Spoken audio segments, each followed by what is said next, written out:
Okay, hello and welcome बच्चे लोग। चलिए स्टार्ट किया जाए। स्टार्ट करते हैं ना। कल के क्लास में हम लोगों ने स्टार्ट किया था फिजिक्स में चैप्टर नंबर 1, ठीक है, जिसका नाम है electric charge and electric field. और इस चैप्टर में मैंने आप लोगों को इलेक्ट्रिक चार्ज के बारे में बताया, इलेक्ट्रिक चार्ज की जानकारी दी, ठीक है।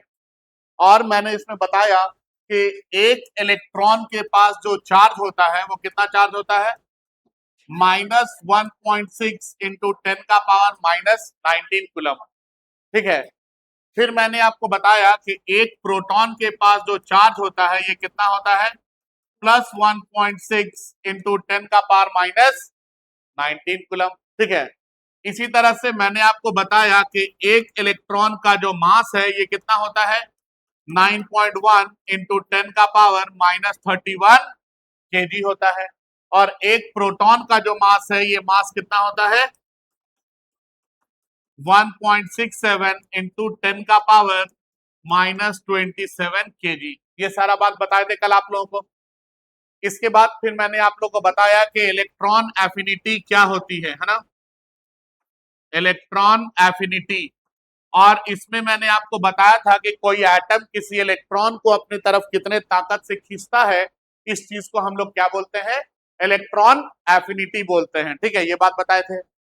इसके बाद मैंने आपको बताया था इलेक्ट्रिकली न्यूट्रल के बारे में, इलेक्ट्रिकली न्यूट्रल के बारे में।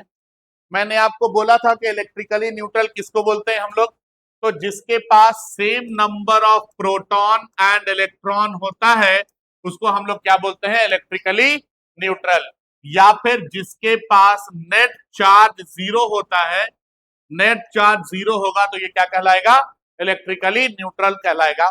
फिर मैंने आपको बताया कि हमारे पीरियोडिक टेबल में जितने भी एलिमेंट आप देखते हैं वो सारे के सारे एलिमेंट क्या है, क्या है, इलेक्ट्रिकली न्यूट्रल है। पीरियोडिक टेबल में आप लोग जितने भी एलिमेंट देख रहे हैं वो सारे के सारे एलिमेंट क्या है, इलेक्ट्रिकली न्यूट्रल है। किसी भी एलिमेंट के पास आप देखेंगे तो कहीं पे भी किसी के ऊपर माइनस या प्लस का साइन लगा हुआ नहीं है। कभी देखे पीरियोडिक टेबल में, ना देखें। वो सारे एलिमेंट जो है वो क्या है, इलेक्ट्रिकली न्यूट्रल है। लेकिन फिजिक्स जब हम लोग पढ़ रहे हैं ना, ये चैप्टर पढ़ेंगे, करंट पढ़ेंगे, मैग्नेट पढ़ेंगे, तो बाबू न्यूट्रल वाला एलिमेंट या न्यूट्रल बॉडी हमारे काम का नहीं होगा। अभी भी आपके काम का क्या है, मोबाइल। अगर मोबाइल का चार्ज खत्म हो जाता है तो वो आपके काम का रहता है नहीं। आप क्या करते हैं, उसमें चार्ज डेवलप करवाते हैं ना, हाँ या ना, करंट फ्लो करवाए और फिर वहां पे चार्ज डेवलप हुआ। उसी तरह से जब हम लोग फिजिक्स पढ़ रहे हैं तो यहाँ पे भी हम लोग को चार्ज का जरूरत है।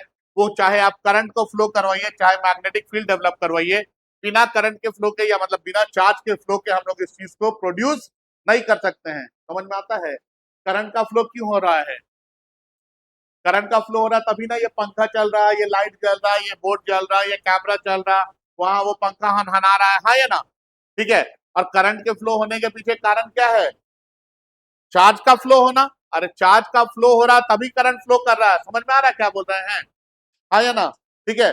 तो चार्ज को फ्लो करवाना है, ठीक है, मतलब चार्ज हमारे पास रहना होगा, चार्ज रहेगा तभी ना फ्लो करवाएंगे। तो जब इलेक्ट्रिकली न्यूट्रल है तो ये हमारे काम का नहीं है। हम करेंगे क्या कि यहाँ पे चार्ज को डेवलप करेंगे, क्या करेंगे, चार्ज को डेवलप करेंगे। और ये चार्ज को डेवलप करने का अलग अलग मेथड है। और इसी मेथड को आज हम लोग पढ़ेंगे और इसको हेडिंग में हम लोग डालेंगे डिफरेंट मेथड्स ऑफ चार्जिंग। क्या डालेंगे, different methods of charging. Charging के बच्चों अलग अलग मेथड होते हैं, ठीक है। चार्जिंग के क्या है, अलग अलग मेथड्स होते हैं, ठीक है। समझ में आ रहा है, आप किसी भी बॉडी को, किसी भी एटम को चार्ज करेंगे ना तो उसके लिए अलग अलग मेथड है और हम इसी मेथड के बारे में यहाँ पे क्या करेंगे, पढ़ेंगे। और इसमें जो सबसे पहला मेथड है इसको हम लोग बोलते हैं electron transfer theory, electron transfer theory of charging of an atom, ठीक है। एटम को चार्ज करने के लिए इलेक्ट्रॉन ट्रांसफर थ्योरी, ठीक है। आपके पास जो पीरियोडिक टेबल में जो एलिमेंट है वो सारे के सारे क्या है, न्यूट्रल है। उन्हीं को हम क्या करेंगे, चार्ज करेंगे। ठीक है, और इसको चार्ज करने के लिए कौन सी थ्योरी का इस्तेमाल करेंगे, इलेक्ट्रॉन ट्रांसफर थ्योरी का इस्तेमाल करेंगे। ठीक है, एक बात बताइए, ये वर्ड पहले सुने हैं कभी, ट्रांसफर? सुने ही होंगे। क्या होता है ट्रांसफर में, एक जगह से दूसरी जगह भेज दिया जाता है। पापा का सरकारी नौकरी है, मान लीजिए अभी रांची में, तो हो सकता है हजारीबाग ट्रांसफर हो जाए। हाँ या ना, होता है ना, बोलते हैं ना, अरे ट्रांसफर हो गया पिताजी का। ठीक है, तो ट्रांसफर होना मतलब एक जगह से उठा करके दूसरे जगह भेज देना। ठीक है, यही यहाँ पे कॉन्सेप्ट हम लोग यूज करेंगे। यहाँ पे इलेक्ट्रॉन को ट्रांसफर करेंगे, क्या करेंगे, इलेक्ट्रॉन को एक जगह से दूसरी जगह ट्रांसफर करेंगे, और इसके हेल्प से हम लोग किसी भी एटम को क्या करेंगे, चार्ज करेंगे। ठीक है, और इस थ्योरी को हम लोग क्या बोलेंगे, electron transfer theory of charging of an atom. Start करें? ठीक है, चलिए देखेंगे इधर। हम लोग लिखते हैं, मान लीजिए सोडियम। ठीक है, सोडियम, देखेंगे इधर, हमने एक एलिमेंट लिया है जिसका नाम है सोडियम। सोडियम का एटॉमिक नंबर कितना है, नंबर ऑफ प्रोटॉन कितने हैं, नंबर ऑफ इलेक्ट्रॉन भी कितने हैं, 11 है। हाँ या ना, नंबर ऑफ प्रोटॉन और नंबर ऑफ इलेक्ट्रॉन सेम है, मतलब ये इलेक्ट्रिकली न्यूट्रल है। मैंने बोला कि इसका ऑर्बिटल डायग्राम बनाइए। आप बोले सर आसान है, तुरंत बना देंगे। हम बोले ठीक है, बना देते हैं। सबसे अंदर में कितना इलेक्ट्रॉन, 2 इलेक्ट्रॉन। इसके बाद वाले में कितना इलेक्ट्रॉन, 8 इलेक्ट्रॉन। और सबसे बाहर वाले में कितने इलेक्ट्रॉन, 1 इलेक्ट्रॉन। हो गया 11। इसी तरह से हम लोग लेते हैं क्लोरीन को। किसको लेते हैं, क्लोरीन का एटॉमिक नंबर कितना, नंबर ऑफ प्रोटॉन कितना, और नंबर ऑफ इलेक्ट्रॉन भी कितना, 17। ठीक है, मैंने आपको बोला कि इसका भी ऑर्बिटल डायग्राम बनाइए। आप बोले ठीक है, बना देते हैं, काफी आसान है। हम बोले ठीक है, बनाइए। आप बोले कि क्लोरीन में सबसे अंदर में कितना, 2, उसके बाद वाले ऑर्बिट में कितना, 8, और सबसे बाहर वाले ऑर्बिट में कितना हो जाएगा, 7 हो जाएगा। हम बोले वेरी गुड। अब आपसे पूछा गया कि बताइए इन दोनों में स्टेबल कौन,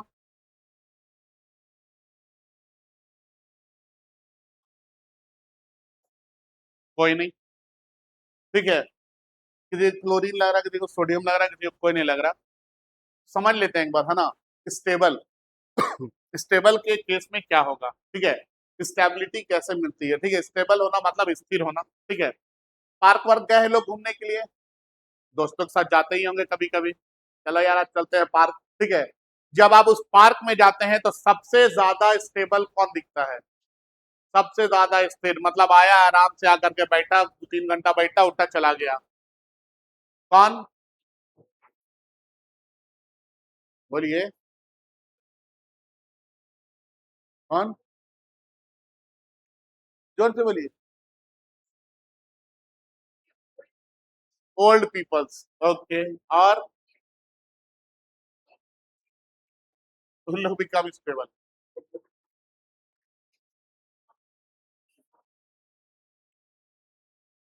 बोलिए,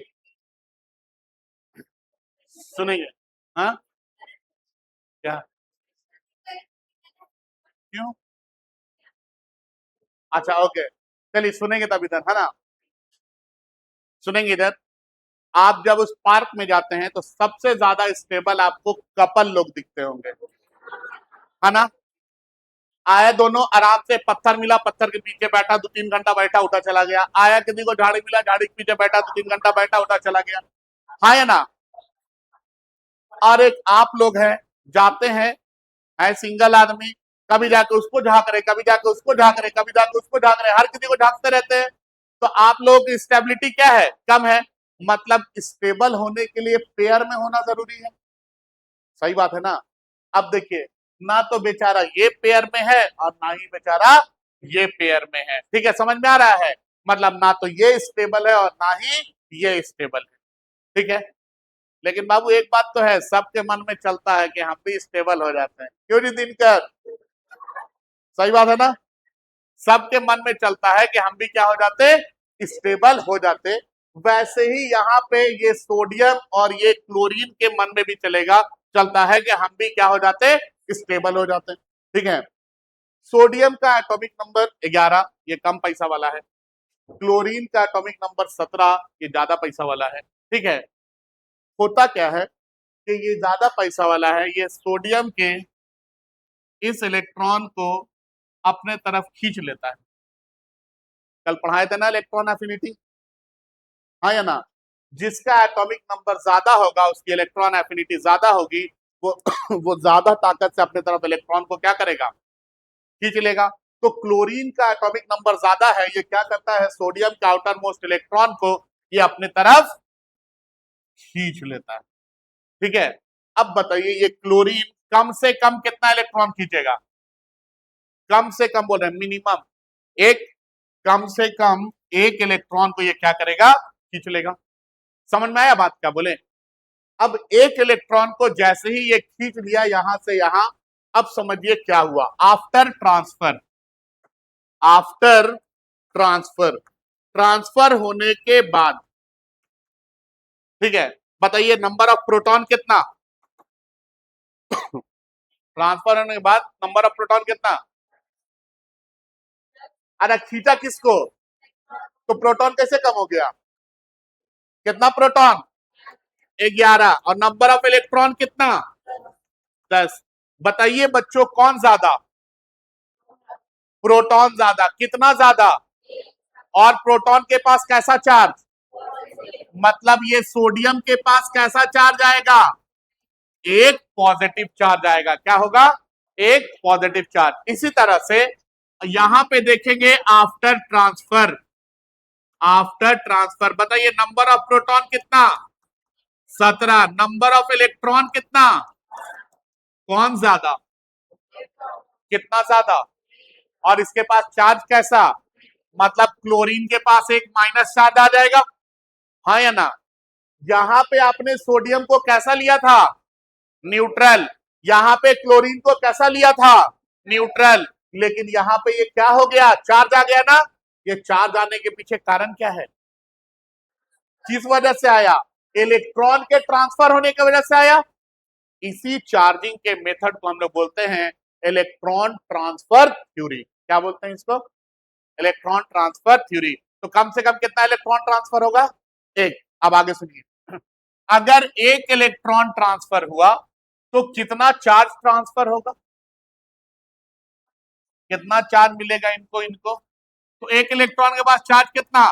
1.6 इंटू 10 का पावर माइनस, अगर सोडियम के लिए लेंगे तो, क्लोरीन के लिए लेंगे तो माइनस। एक इलेक्ट्रॉन के बाद इतना ही चार्ज होगा, क्या इससे कम चार्ज हो सकता है? नहीं हो सकता है। अब सुनिए, अगर इलेक्ट्रॉन कम से कम एक इलेक्ट्रॉन जाएगा, मतलब कम से कम इतना ही चार्ज ट्रांसफर होगा, मतलब चार्ज का वैल्यू इससे छोटा अब नहीं हो सकता है। समझ में आ रहा क्या बोल रहे हैं? चार्ज का वैल्यू किससे छोटा नहीं हो सकता है? 1.6 इंटू 10 का पावर माइनस 19 कूलम से छोटा चार्ज आपको कभी भी नहीं मिलेगा। और इस चार्ज के वैल्यू को हम लोग बोलते हैं वन क्वांटम ऑफ चार्ज। क्या बोलते हैं बाबू? One quantum of charge. याद रहेगा? देखिए मिनिमम कितना इलेक्ट्रॉन जाएगा? एक। और एक इलेक्ट्रॉन अगर ट्रांसफर होगा तो चार्ज तो इतना ही ट्रांसफर होगा, क्योंकि हमने पढ़ा है इलेक्ट्रॉन के बाद इतना ही चार्ज होता है ना, हाँ या ना? तो इसका मतलब तो ये पक्का हो गया कि आपके पास जो चार्ज है उस चार्ज का मिनिमम वैल्यू यही है। इससे छोटा वैल्यू कभी भी नहीं मिलेगा आपको चार्ज का। इससे छोटा नहीं मिलने के कारण कभी आधा इलेक्ट्रॉन ट्रांसफर होगा यार? नहीं ना होगा। कभी भी आधा इलेक्ट्रॉन ट्रांसफर नहीं होगा, पौना इलेक्ट्रॉन ट्रांसफर नहीं होगा। तो चार्ज का वैल्यू इससे कम अब हो ही नहीं सकता है। हाँ, दो इलेक्ट्रॉन ट्रांसफर होगा तो इंटू 2 करना पड़ेगा हमको। समझ में आ रहा क्या बोल रहे हैं? तो वो तो चार्ज के वैल्यू को और बढ़ाएगा ना। ठीक है, तो चार्ज का मिनिमम वैल्यू कितना? 1.6 इंटू 10 का पावर माइनस 19 कूलम। क्या इससे छोटा चार्ज का वैल्यू मिलेगा? कभी भी नहीं मिलेगा। आगे बढ़े, चलिए आगे सुनेंगे। देखिए यहां पे अब क्या हुआ, इसने इलेक्ट्रॉन को लूज किया या गेन किया? लूज किया। यहां से इलेक्ट्रॉन यहां चला गया ना, ये इलेक्ट्रॉन को लूज किया, तो ये है लूजेस इलेक्ट्रॉन। अब आगे सुनिए, जब इलेक्ट्रॉन को लूज किया तो नंबर ऑफ प्रोटॉन बढ़ गया, और नंबर ऑफ प्रोटॉन जब बढ़ गया तो ये कैसा चार्ज हो जाएगा? Positively charge. Number of proton बढ़ जाएगा तो कैसा चार्ज हो जाएगा? Positively charge. तो हम लोग शॉर्टकट में क्या बोलते हैं ना, जो इलेक्ट्रॉन को लूज करेगा वो कैसा चार्ज? Positively charge. लेकिन पॉजिटिवली चार्ज आया क्यों? क्योंकि इलेक्ट्रॉन के लूज होने की वजह से नंबर ऑफ प्रोटॉन क्या हुआ हमारा? बढ़ गया। क्लियर है? इसी तरह से यहां पे आते हैं, इसने क्या किया है? गेन किया है, गेन्स इलेक्ट्रॉन। इलेक्ट्रॉन को गेन किया तो इलेक्ट्रॉन जो है ये नंबर ऑफ प्रोटॉन से ज्यादा हो गया, और इलेक्ट्रॉन अगर नंबर ऑफ प्रोटॉन से ज्यादा हो गया मतलब कैसा चार्ज? Negatively charge. तो हम लोग बोलते हैं जो इलेक्ट्रॉन को गेन करेगा वो कैसा चार्ज होगा? नेगेटिवली चार्ज होगा। नेगेटिवली चार्ज होने के पीछे कारण क्या है? कि नंबर ऑफ इलेक्ट्रॉन ज्यादा है। पॉजिटिवली चार्ज होने के पीछे कारण क्या है? कि number of proton number of electron से ज्यादा है। यहां तक क्लियर है बात? हाँ या ना? बोलिए, आगे बढ़े। एक सवाल और यहां पे, क्या इनके मास के ऊपर कोई फर्क पड़ेगा? क्या इनके और इनके मास के ऊपर कोई फर्क पड़ेगा? कैसे पड़ेगा बताइए? हाँ देखिए, मास के ऊपर फर्क पड़ेगा। इलेक्ट्रॉन के पास मास होता है, तो जब ये इलेक्ट्रॉन जाएगा तो अपना मास लेके ना जाएगा। अरे मेरा ट्रांसफर हो जाएगा तो हम आत्मा नहीं ना भेज देंगे, अपना पूरा बॉडी के साथ ना जाएंगे हम वहां पे। समझ में आ रहा है? और जब बॉडी लेके जा रहे हैं मतलब हम अपना मास लेकर के जा रहे हैं, तो ये इलेक्ट्रॉन जब यहां से यहां गया होगा तो ये अपना मास यहां से यहां लेके गया होगा, तो इसके मास में क्या हुआ होगा? कम हो गया होगा। अगर इलेक्ट्रॉन निकल के चला गया तो इसका मास जो है वो क्या हो गया होगा? कम हो गया होगा। तो जो इलेक्ट्रॉन लूज करेगा उसका मास क्या होगा? डिक्रीज हो जाएगा, मास डिक्रीजेस। और जो इलेक्ट्रॉन गेन करेगा इसका मास क्या हो जाएगा? इंक्रीज कर जाएगा। समझ में आया बात? जो इलेक्ट्रॉन लूज करेगा वो पॉजिटिवली चार्ज और उसका मास डिक्रीज करेगा, जो इलेक्ट्रॉन गेन करेगा वो नेगेटिवली चार्ज और उसका मास क्या होगा? इंक्रीज कर जाएगा। क्लियर है यहां तक? जो बात बोले समझ में आया कि कोई दिक्कत नहीं ना? कुछ सवाल पूछ दे अब फिर से एक बार, है ना? कम से कम कितने इलेक्ट्रॉन ट्रांसफर होंगे? एक इलेक्ट्रॉन। चार्ज का मिनिमम वैल्यू क्या होगा? 1.10⁻⁻19 उस चार्ज के मिनिमम वैल्यू को क्या बोलते हैं?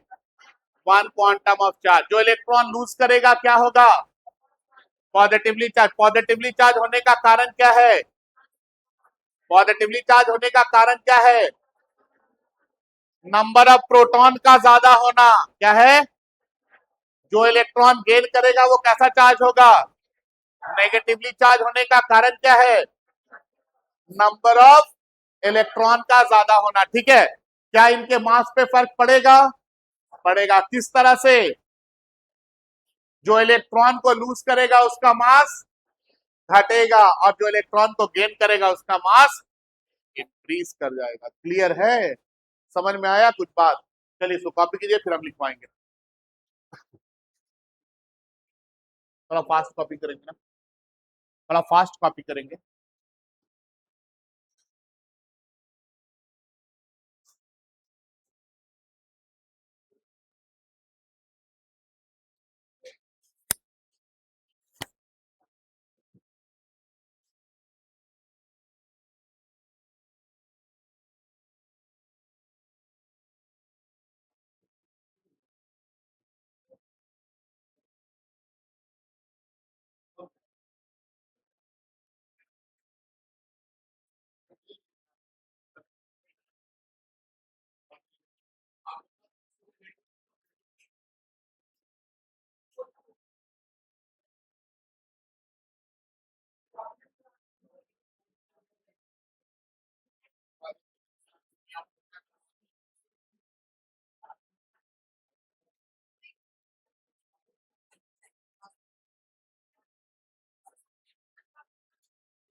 चलिए सुनेंगे तभी तरफ, है ना?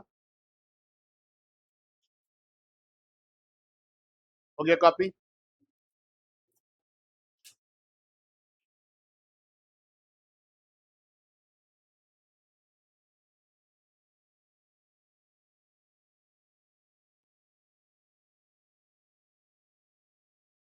अब बातें कर लीजिए, बाद में लिखिएगा, ठीक? पहले बात कर लीजिए आप।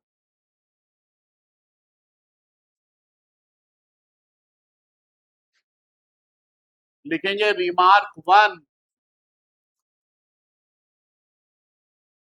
Remark one.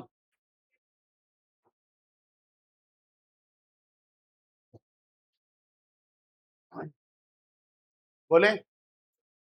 लिखिए। देखिए, दुनिया में, नेचर में जितना भी एलिमेंट एग्जिस्ट कर रहा है, सब क्या है? इलेक्ट्रिकली न्यूट्रल है ना? तो नेचुरली अकरिंग एटम या बॉडी जो होते हैं ना, वो इलेक्ट्रिकली न्यूट्रल होते हैं। तो रिमार्क वन में लिखेंगे, रिमार्क वन में लिखिए, all all naturally all naturally occurring all naturally occurring atom all naturally occurring atom or body all naturally occurring atom or body are electrically neutral are electrically neutral are electrically neutral that is that is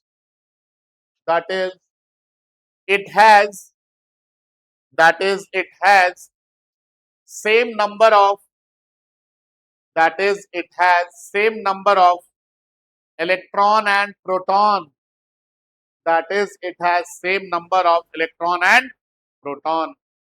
number 2 में लिखेंगे remark 2, charging का कारण क्या है?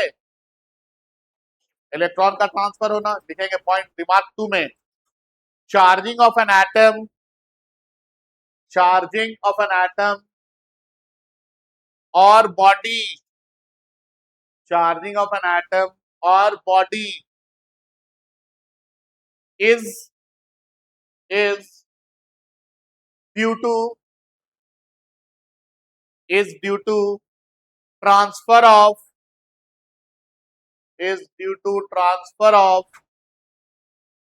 electron, is due to transfer of electron, is due to transfer of electron, full stop।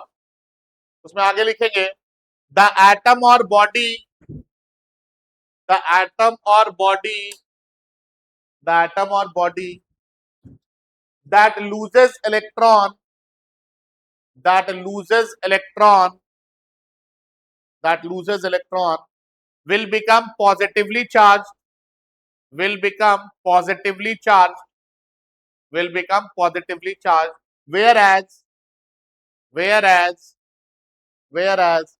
the atom or body, whereas the atom or body that gains electron, that gains electron will become, whereas the atom or body that gains electron, that gains electron will become negatively charged, will become negatively charged, whereas the atom or body that gains electron will become negatively charged।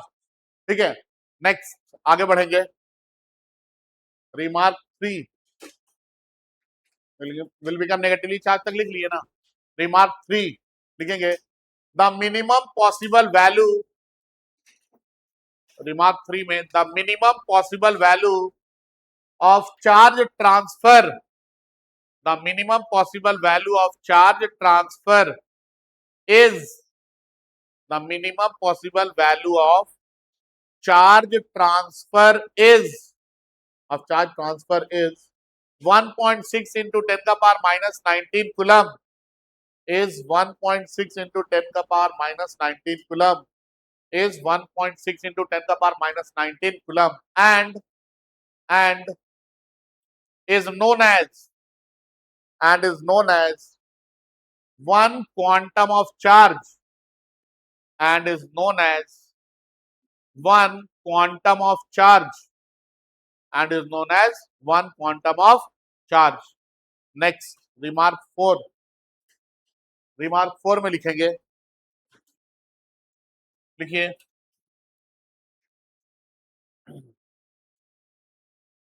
लिखेंगे the atom or body, the atom or body that loses electron, that loses electron will become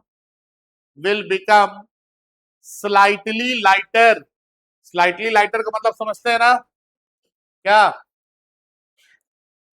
थोड़ा हल्का है ना, will become slightly lighter, will become slightly lighter than the atom or body, will become slightly lighter than the atom or body, slightly lighter than the atom or body, will become slightly lighter than the atom or body that gains electron, that gains electron, that gains electron। तो ये हमारा charging का पहला method था जिसको हम लोगों ने इलेक्ट्रॉन ट्रांसफर थ्योरी बोला। ठीक है, अब इसके बाद हम लोग चार्जिंग के अगले मेथड पे आएंगे और चार्जिंग का जो दूसरा मेथड है बच्चों ये आप लोग जानते होंगे और इसको हम बोलते हैं charging by friction, charging by friction. ठीक है, फ्रिक्शन मतलब समझते हैं ना, घर्षण, मतलब एक बॉडी के ऊपर दूसरे बॉडी को क्या करेंगे, रब करेंगे। अब समझते हैं क्या होता है चार्जिंग बाय फ्रिक्शन में। देखिए ये वाला आप लोग एक्सपेरिमेंट पहले किए होंगे बचपन में, स्केल लेते हैं हम लोग ऐसे दे करके बाल में रगड़ते हैं, है ना, और उसके छोटा सा पेज का टुकड़ा फाड़ लेते हैं और आप ऐसे करते हैं तो वो पेज का टुकड़ा क्या होता है, उसमें सड़ जाता है ना। हाँ या ना, फिर ऐसे करके दिखाते हैं, बोलते हैं, देखो जादू देखो जादू। तो जादू तो कुछ नहीं बाबू, एवरीथिंग इज फिजिक्स, समझ में आ रहा है? हाँ या ना, है ना। तो अब होता क्या है उसमें, ये चीज समझिए। जब हम लोग इस तरह से रब कर रहे हैं ना एक बॉडी के ऊपर दूसरे बॉडी, तो यहाँ पे फ्रिक्शन क्रिएट हो रहा, और इस फ्रिक्शन के वजह से एक बॉडी से इलेक्ट्रॉन निकल रहा है और दूसरे बॉडी में इलेक्ट्रॉन चला जा रहा है। अब एक बॉडी से इलेक्ट्रॉन निकल के दूसरे में अगर जा रहा है, मतलब पक्का है कि एक बॉडी इलेक्ट्रॉन को लूज कर रहा है और एक बॉडी इलेक्ट्रॉन को, जो इलेक्ट्रॉन को लूज कर रहा है वो कैसा चार्ज होगा? पॉजिटिवली चार्ज होगा। जो इलेक्ट्रॉन को गेन कर रहा है वो कैसा चार्ज होगा? चार्ज डेवलप हो गया ना। किस वजह से हुआ? फ्रिक्शन के वजह से। इसी मेथड को हम लोग क्या बोलते हैं? चार्जिंग बाय फ्रिक्शन बोलते हैं। समझ में आया बात? जब आप एक बॉडी को दूसरे बॉडी के ऊपर रब करेंगे, तो इस रब करने की वजह से, इस फ्रिक्शन के वजह से एक बॉडी से इलेक्ट्रॉन निकल के दूसरे बॉडी में ट्रांसफर होगा, ठीक है। एक बॉडी से इलेक्ट्रॉन निकल के दूसरे बॉडी में फ्लो कर जाएगा, किसके वजह से? फ्रिक्शन की वजह से। और इस वजह से जब बॉडी चार्ज होगा तो इस मेथड को हम लोग क्या बोलेंगे? चार्जिंग बाय फ्रिक्शन बोलेंगे। क्लियर है? समझ में आया? फ्रिक्शन में क्या होता है? क्या होता है फ्रिक्शन में? एक बॉडी के ऊपर दूसरे बॉडी को रब करके क्या करते हैं? बॉडी को चार्ज कर लेते हैं, ठीक है। अब देखिए, अब हुआ क्या ना सर, अभी आप ऐसे करके रगड़े, बताइए तो इसके ऊपर कौन सा चार्ज आया? तो ऐसे देख करके चार्ज पता नहीं चलता है, ठीक है। तो कैसे पता चलेगा? पहले हम इसको रब करेंगे और बाद में एक्सपेरिमेंट करेंगे, इसको उठा करके इलेक्ट्रिक फील्ड में रखेंगे और वो इलेक्ट्रिक फील्ड बताएगा कि इसके पास चार्ज किस तरह का डेवलप हुआ है, पॉजिटिव चार्ज हुआ है या फिर नेगेटिव चार्ज हुआ है। इधर देखिए, इधर इतना हैंडसम टीचर आगे खड़े हैं, उन लोग अगल बगल देख रहे हैं। हाँ, सुनेंगे ध्यान से। क्या बोले हम? जब बॉडी को रब करेंगे क्या होगा? एक बॉडी से इलेक्ट्रॉन दूसरे बॉडी में ट्रांसफर होगा, यही ना होगा? समझ में आ रहा है? और इलेक्ट्रॉन के यहाँ एक बॉडी से दूसरे बॉडी में फ्रिक्शन की वजह से जाने की वजह से यहाँ पे जो चार्ज डेवलप होगा, ठीक है, इसी मेथड ऑफ चार्जिंग को हम क्या बोलते हैं? चार्जिंग बाय फ्रिक्शन बोलते हैं, ठीक है। ये हम लोगों को पता चलेगा एक्सपेरिमेंट करके कि कौन सा चार्ज किसके ऊपर आया है, देख करके हम लोग नेगेटिव या पॉजिटिव नहीं बता सकते हैं, ठीक है। इसी के लिए दो एक्सपेरिमेंट करके आपको दिया गया, जो दो एक्सपेरिमेंट आप लोगों को जानना जरूरी है। पहले एक्सपेरिमेंट में बताया गया है glass rod and silk cloth के बारे में। किसके बारे में बताया गया है? Glass rod and silk cloth के बारे में। अब क्या बताया गया सुनेंगे। बोला गया कि ग्लास मतलब शीशे का बना हुआ एक रॉड ले लीजिए, ठीक है, और इस रॉड के ऊपर आप लोग सिल्क क्लॉथ से रब कर दीजिए।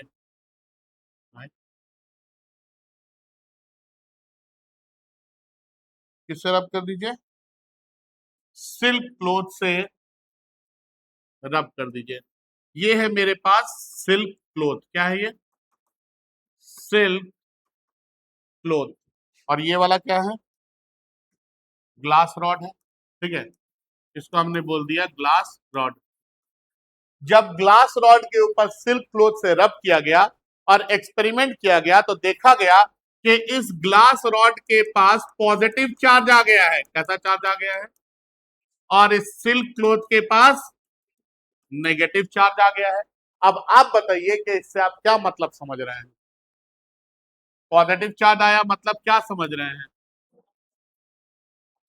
मतलब इलेक्ट्रॉन यहां से निकला है, मतलब लूज किया है इलेक्ट्रॉन। तो ग्लास रॉड जो है ये लूजेस इलेक्ट्रॉन। इलेक्ट्रॉन लूज किया है, इसी वजह से इसके पास कैसा चार्ज आया है? पॉजिटिवली चार्ज हो गया है ये, ठीक है। और यहां पे क्या हुआ है? ये गेन किया है, गेन्स इलेक्ट्रॉन। और जब ये इलेक्ट्रॉन को गेन किया है, इस वजह से इसके पास क्या आया है? नेगेटिवली चार्ज हो गया है। ये क्या हो गया है? नेगेटिवली चार्ज, ठीक है। ये पहला एक्सपेरिमेंट था। ये कभी भी अब ये चेंज नहीं होगा, याद रखिएगा, है ना। जब भी ग्लास रॉड के ऊपर सिल्क क्लॉथ से रब करेंगे तो ये पॉजिटिवली चार्ज होगा और ये क्या होगा?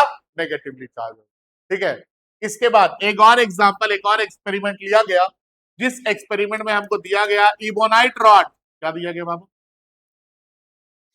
जैसे ग्लास एक मटेरियल है ना बाबू, वैसे ही इबोनाइट भी क्या है? एक मटेरियल है। तो इबोनाइट रॉड के साथ हम लोग वुलन क्लोथ का इस्तेमाल किए। किसका इस्तेमाल किए? वुलन क्लोथ का। तो हम लोग पहले ले लेते हैं एक इबोनाइट रॉड, ठीक है।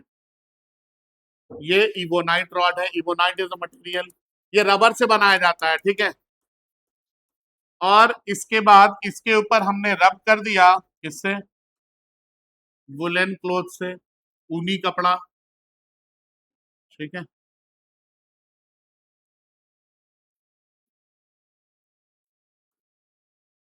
वुलन क्लोथ, ठीक है। अब देखिए, जब इसके ऊपर इसको रब किया गया और एक्सपेरिमेंट किया गया तो देखा गया कि इस इबोनाइट रॉड के पास क्या आ गया है? नेगेटिव चार्ज आ गया है। कैसा चार्ज आ गया है? और इस वुलन क्लोथ के पास कैसा चार्ज आ गया है? इस वुलन क्लोथ के पास पॉजिटिव चार्ज आ गया है, ठीक है। अब बताइए इससे क्या मतलब समझे? इबोनाइट रॉड के पास नेगेटिव चार्ज मतलब गेन्स इलेक्ट्रॉन, ठीक है। इसी वजह से ये क्या है? निगेटिवली चार्ज है। क्या है ये? Negatively charge. और यहाँ पे वुलन क्लोथ के पास क्या आया है? पॉजिटिव चार्ज, मतलब इसने इलेक्ट्रॉन को क्या किया है? लूज किया है, लूजेज इलेक्ट्रॉन, ठीक है।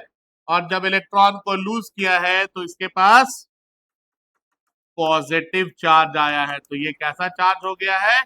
Positively charge. ये दोनों एक्सपेरिमेंट याद रहेगा, इससे डायरेक्ट क्वेश्चन आएगा न्यूमेरिकल जब बनाएंगे तब, ठीक है। समझ गए बात? तो फ्रिक्शनल इलेक्ट्रिसिटी क्या है? एक बॉडी के ऊपर दूसरे बॉडी को, सॉरी, चार्जिंग बाय फ्रिक्शन क्या है? एक बॉडी के ऊपर दूसरे बॉडी को रब करके बॉडी को चार्ज कर देना। यही मेथड क्या कहलाता है? चार्जिंग बाय फ्रिक्शन कहलाता है। क्लियर है? समझ में आ रहा है बात? चलिए लिखेंगे charging by friction. Charging by friction लिखेंगे, लिखेंगे the method of charging, the method of charging, the method of charging an uncharged body, the method of charging an uncharged body, an an the method of charging an uncharged body, the method of charging an uncharged body by rubbing, by rubbing, by rubbing one body over another body, by rubbing one body over another body, by rubbing one body over another body, by rubbing one body over another body is known as, is known as, is known as charging by friction, is known as charging by friction, is known as charging by friction। इसको आप लोग experiment 1 और experiment 2 करके लिख लीजिए, है ना। ये एक्सपेरिमेंट 1 लिखिए, इसको एक्सपेरिमेंट 2 लिखिए, ठीक है। लिख लीजिए इसको जल्दी।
चलिए आगे स्टार्ट करें, आगे सुनाएंगे है ना। लिख लिए ना सब लोग?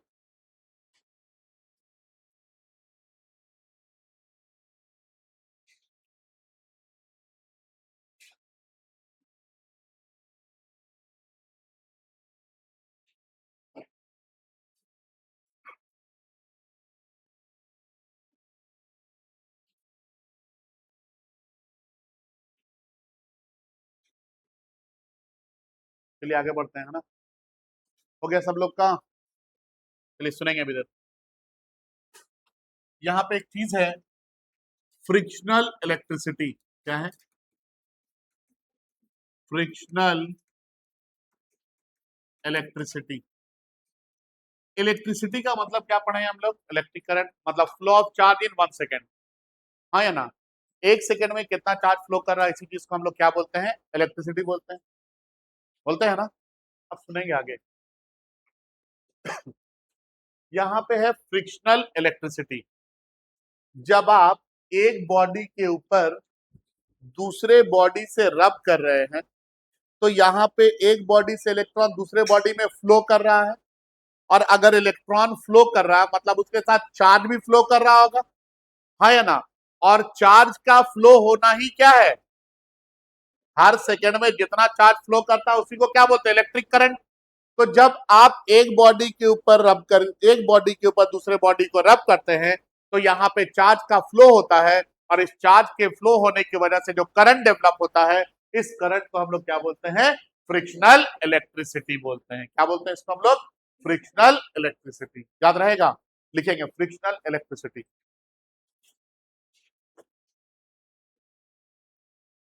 फ्रिक्शनल इलेक्ट्रिसिटी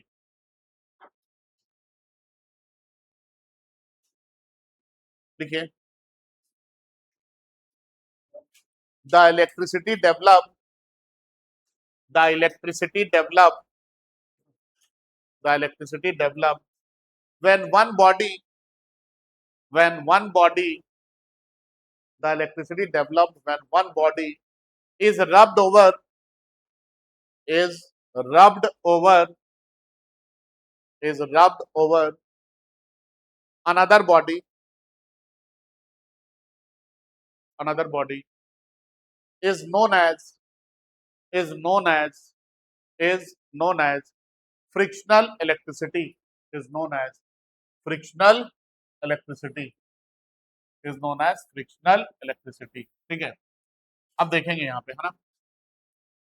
मान लेते हैं कि ये मेरे पास ग्लास रॉड है और ये मेरे पास सिल्क क्लॉथ है। ठीक है, देखिए अभी तक ये है क्या? Glass rod. और ये है क्या? Silk cloth. मान लीजिए यहां से एक इलेक्ट्रॉन निकला और यहां चला गया। जब एक इलेक्ट्रॉन निकला तो कितना चार्ज ट्रांसफर हुआ होगा? 1.6 इंटू 10⁻⁻। इसके पास कितना आया होगा? प्लस में यही आया होगा। और इसके पास कितना गया होगा? माइनस में आया होगा, हाँ या ना? तो जब एक इलेक्ट्रॉन जा रहा तो चार्ज कितना हो रहा है? जो लूज कर रहा उसके पास प्लस में 1.6 इंटू 10⁻⁹ कूलम, और जो गेन कर रहा उसके पास माइनस में 1.6 इंटू 10⁻⁹ कूलम, हाँ या ना? इसी तरह से अगर दो इलेक्ट्रॉन चला जाता तब बाबू यहां से यहां, तो ग्लास रॉड के पास कितना होता? प्लस में 2 इंटू 1.6 इंटू 10⁻⁹ कूलम, और सिल्क क्लॉथ के पास कितना होता? माइनस में 2 इंटू 1.6 इंटू 10⁻⁹ कूलम। अगर 3 इलेक्ट्रॉन यहां से निकल के यहां चला जाता तो क्या होता? तो ग्लास रॉड के पास प्लस में 3 इंटू 1.6 इंटू 10⁻⁹ कूलम, और सिल्क क्लॉथ के पास माइनस में 3 इंटू 1.6 10⁻⁹ कूलम। अगर बाबू n इलेक्ट्रॉन निकल के चला जाता तब plus minus n into 1.6 into 10⁻⁹ coulomb. Plus वाला किसके लिए? जो इलेक्ट्रॉन को लूज करता उसके लिए, और माइनस वाला किसके लिए? जो इलेक्ट्रॉन को गेन करता उसके लिए। तो अगर हम आपसे ये बात पूछ दे कि बताइए बच्चों, नेट चार्ज ट्रांसफर कितना होगा, तो आप क्या बोलेंगे sir, plus minus n into 1.6 into 10 का power minus 19 coulomb, where n क्या है, नंबर ऑफ, सिर्फ इलेक्ट्रॉन नहीं, नंबर ऑफ इलेक्ट्रॉन जो ट्रांसफर हुआ है तभी ना चार्ज आएगा यार। अंदर, अभी आप लोग क्या बताए थे, अंदर वाले इलेक्ट्रॉन ट्रांसफर होता है क्या, सिर्फ बाहर वाला ना हुआ था, हाँ या ना, तो क्या बोलेंगे number of electron transferred. N क्या है, कितना नंबर ऑफ इलेक्ट्रॉन ट्रांसफर हुआ है, ये कौन रिप्रेजेंट कर रहा, एन। कोई दिक्कत यहाँ पे। इसी तरह से इस चीज को छोड़ के अब इसके मास पे आते हैं। अगर एक इलेक्ट्रॉन यहां से यहां गया तो इसका मास कितना कम होगा, 9.1 इंटू 10 का पावर माइनस 31 केजी। इसका मास कितना बढ़ेगा, इतना ही बढ़ जाएगा। अरे जितना इसका मास कम होगा उतना इसका मास बढ़ जाएगा ना, हाँ या ना। अगर 2 इलेक्ट्रॉन जाता तब मास कितना इसका कम होता, तो 2 इंटू 9.1 इंटू 10 का पावर माइनस 31 केजी। अगर 3 इलेक्ट्रॉन होता तो कितना मास ट्रांसफर होता, 3 इंटू 10 का पावर माइनस 31 केजी। ये लूज करता तो इतना मास इसका घट जाता, ये गेन करता तो इतना ही मास इसका क्या हो जाता, बढ़ जाता। तो अगर n इलेक्ट्रॉन ट्रांसफर होगा तो नेट मास कितना ट्रांसफर होगा, n इंटू 9.1 इंटू 10 का पावर माइनस 31 केजी। जो लूज करेगा उसके लिए डिक्रीज बोल देंगे, और जो इलेक्ट्रॉन को गेन करेगा उसके लिए क्या बोल देंगे, मास इंक्रीज किया होगा। यहाँ पे प्लस और माइनस नहीं चलता है मास में, डिक्रीज या इंक्रीज। तो जो इलेक्ट्रॉन को लूज करेगा उसका मास क्या होगा, डिक्रीज करेगा, और जो इलेक्ट्रॉन को गेन करेगा उसका मास क्या होगा, इंक्रीज करेगा। तो यहाँ पे हमसे पूछा जाएगा तो हम बताएंगे कि नेट मास ट्रांसफर जो है, नेट मास ट्रांसफर ये कितना हो जाएगा, n इंटू 9.1 इंटू 10 का पावर माइनस 31 केजी। यहां पे आपसे पूछा जाएगा मास इंक्रीज कितना करेगा या मास डिक्रीज कितना करेगा, ठीक है। और कल के क्लास में फिर न्यूमेरिकल भी हम लोग बनाएंगे, ठीक है, किस तरह का क्वेश्चन आएगा, है ना। आज यहीं तक लिखिए आप लोग, ये सिर्फ ये दोनों नोट लिखना है, इसको नहीं लिखना है ना, इसको नहीं लिखना है, सिर्फ नोट को लिखिए। और आज का क्लास हम लोग यहाँ पे करेंगे समाप्त, ठीक है। किसी को दिक्कत यहाँ तक, सारी बातें समझ में आई आप लोगों को, ठीक है। कल के क्लास में फिर न्यूमेरिकल्स बताएंगे, ठीक है। आज का क्लास करते हैं समाप्त। Thank you, that's all for today.